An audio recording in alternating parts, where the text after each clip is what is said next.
Welcome, everyone. Today we've got a collection of stories, real accounts that are genuinely unsettling, truly terrifying. We're stepping into the shoes of people who face something inexplicable, or sometimes depressingly explicable, just pure real-world horror. These are tales of fear, survival, and that chilling unknown that can linger. Ready? Okay, our first story. This comes from a listener's childhood. A time you'd think was all about innocent exploration, but it took this sudden, terrifying turn. Picture this. A kid, maybe between 2 and 10, living on the secluded 7-acre ranch. Pretty isolated, basically unsupervised, roaming free on an ATV, exploring walnut orchards, dirt paths, far from the house. Then they start seeing someone, a man. Dirty white shirt, denim jeans, kind of a wicker farmer's hat. The first couple of times it seemed, well, harmless enough. He looked surprised and gave this big smile wave, but the kid just waved back.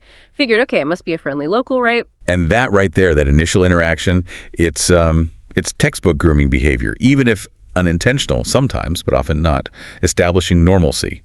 That seemingly friendly wave, the smile, it lowers the guard, especially for a child who trusts easily. Exactly. It makes what happens next even worse. So the third time, the kid's about 10 now, sitting by a water ditch, hears footsteps. It's the same man approaching. But that smile, now it's described as a toothy grin. Sends chills, doesn't it? That description alone signals a shift. The mask is slipping. He asks the kid's name, then gets really creepy, asking why they're alone, and then he drops this bombshell. Says he heard about a little boy who supposedly drowned right there in that ditch. Wow. Okay, so that's direct psychological manipulation. Using fear, it creates vulnerability, suggests danger, and subtly positions him as someone who maybe knows things, maybe could offer safety while actually being the threat. Yeah, and the kid starts feeling really scared. The man offers a ride back home, but here's the kicker. Insists on putting the ATV in his truck. A truck the kid can't even see. And his eyes, the listener remembers them being deep brown, almost black, and piercing. Focus right on the kid. That detail about the truck, wanting to control the means of escape, and the intense focus, it's all about control and isolating the victim. The intent becomes much clearer. Then it happens. The man grabs the kid's arm, grips it tighter when the kid panics, tries to pull away, starts screaming, and he says these absolutely horrible words. Maybe you don't deserve to go back home. Oh, that's chilling. What kind of parents will let their kid out here all alone? Maybe you should come home with me and I'll take care of you. Undermining the parents, suggesting abandonment. It's a calculated move to break the child's spirit, make them feel helpless. Pure psychological assault. But the kid fights back, screams, bites the man's finger hard. He lets go for just a second. In that moment, the kid jumps on the ATV, gets it started, feels a hand grab their neck just as they speed off. Thank goodness for that instinct, that fight or flight kicking in. It sounds like an incredibly narrow escape. Totally. They race home, frantic, crying, tell the mother everything. Police get involved, search the area. But here's the part that really gets you, revealed 15 years later. The mom tells the listener, there were no neighbors out there. It was all corporate-owned land. Nobody lived nearby. Oh, wow. So the friendly local persona was completely fabricated. Completely. And the police. They found an abandoned house where this guy had clearly been staying. Inside, they found a black grocery bag. And in the bag, a roll of duct tape and a hunting knife. Ugh. Okay, that changes everything. It's undeniable proof of premeditation, malicious intent. It wasn't just a weird encounter, it was a planned abduction attempt. That discovery is profoundly disturbing. It just underscores the bravery of that child and how critical their quick thinking was, and how danger can wear such an ordinary mask. Absolutely terrifying. Okay, let's shift gears now. From that very real human threat, we head out to the high seas.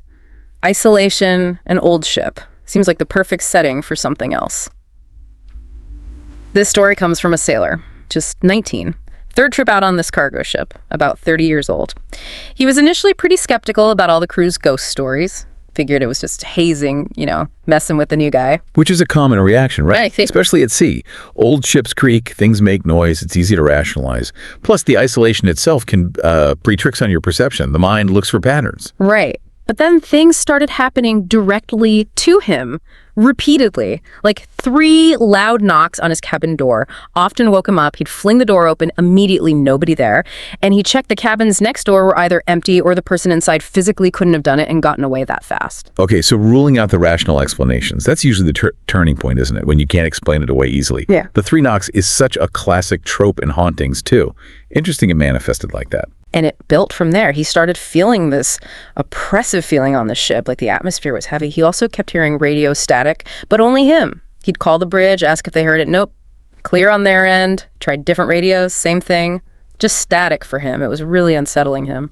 That selective nature, the static only he hears, the subjective feeling, it starts to blur the lines. Is it stress, perception, or something external targeting him? Then came the laundry room incident. 2 a.m, he's in there alone. Suddenly, a heavy, watertight door slams shut behind him.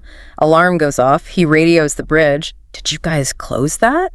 They say no, nobody operated it. Okay, that's physical. That's not just a feeling or a sound. Exactly. So he starts manually overriding it, cranking it open. As he does, the next watertight door down the passage starts to close on its own. Then it stops, opens a bit, and immediately starts closing again, like it was trying to trap him between them. Whoa, that sounds deliberate. Malfunctioning doors usually don't behave like that, sequentially, with pauses. Right. And then the lights start flickering. Static just blasts over his radio. He basically had to force his way out, felt really dangerous. Later, engineers checked everything, found no faults, and those doors operate independently. Very unlikely they'd both malfunction like that simultaneously. Yeah, the no faults found is crucial here. It moves it beyond explainable glitches into something. Well, anomalous, at least. Suggests an agency, almost. And it wasn't just him experiencing things. The second mate, described as a really tough, no-nonsense guy, came back to the bridge one time absolutely terrified. Said he looked up and saw this old guy, pale and wide-eyed, staring down at him from near the ceiling. Described the look as pure malice. It startled him so badly he fell off his chair, and when he looked again, the figure was gone. Coming from someone described as tough and skeptical, that carries a lot of weight. Corroboration from an unlikely source. And the description of malice suggests it wasn't just a passive apparition, but something hostile. But maybe the most frightening thing for the listener happened in his own bunk. Pitch black cabin. He wakes up because he feels something sit down on the end of his bed, physically pressing down on his legs, pinning him.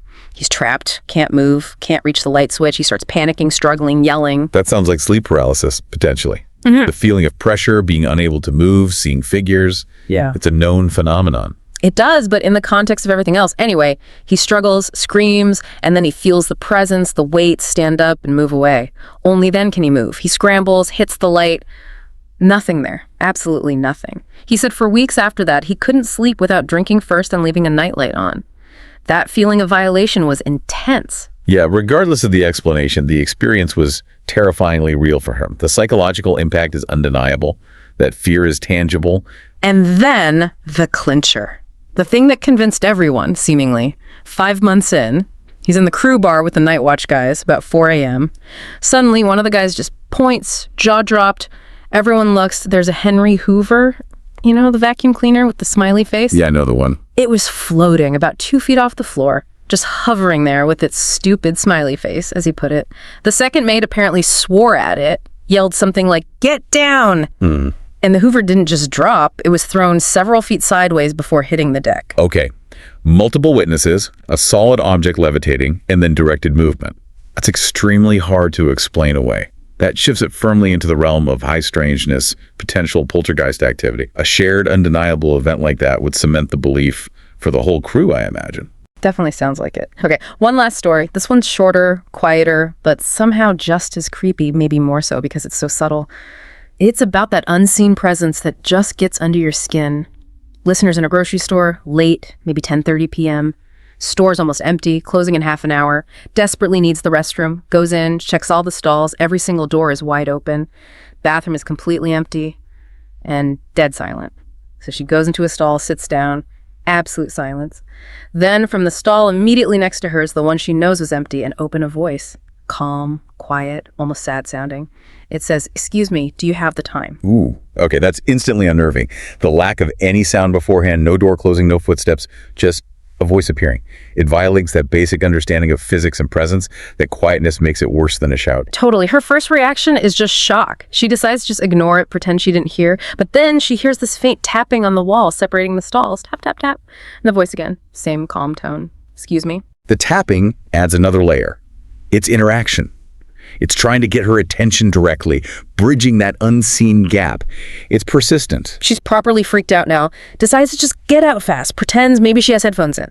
As she's quickly exiting her stall, the voice asks one more time, right as she passes the stall next door, "Do you have the time?" She just couldn't ignore it anymore. She quickly says, "It was 10:30. And the voice replies, just as calmly, almost sadly, thank you.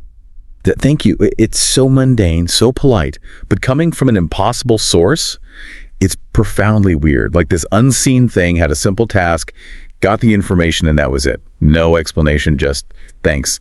Leaves you with pure unease. And then here's the final detail. As she's washing her hands, she forces herself to peek under the stall door where the voice came from. She saw no feet and nothing slightly above that either. Nothing. The stall door itself was still slightly ajar, just like when she checked. Not latched, just empty space. And silence. Yeah, that confirms it wasn't just someone hiding incredibly well. No feet. Just nothing. It solidifies the impossibility of it. It's those quiet, inexplicable moments in totally normal places that can be the most disturbing, I think. They don't have the drama of a ghost ship, maybe, but they directly challenge your sense of reality in a very personal way. What else is just right there, unseen? Exactly. These stories, they really show how thin that line can be, don't they? Between the everyday and the utterly terrifying. Whether it's the chilling reality of human predators or the whispers from something else entirely, they leave you thinking, questioning what's really out there in the shadows, makes you appreciate the normal moments, maybe. So if you enjoyed hearing these chilling accounts today and you want more stories that explore the unsettling and the terrifying, please do hit that like button. Share this with anyone you think might appreciate a good scare, and definitely subscribe to our channel, Horror Docx. That way you won't miss out on the next collection of stories designed to make your skin crawl. Thank you so much for joining us. We'll catch you in the next one.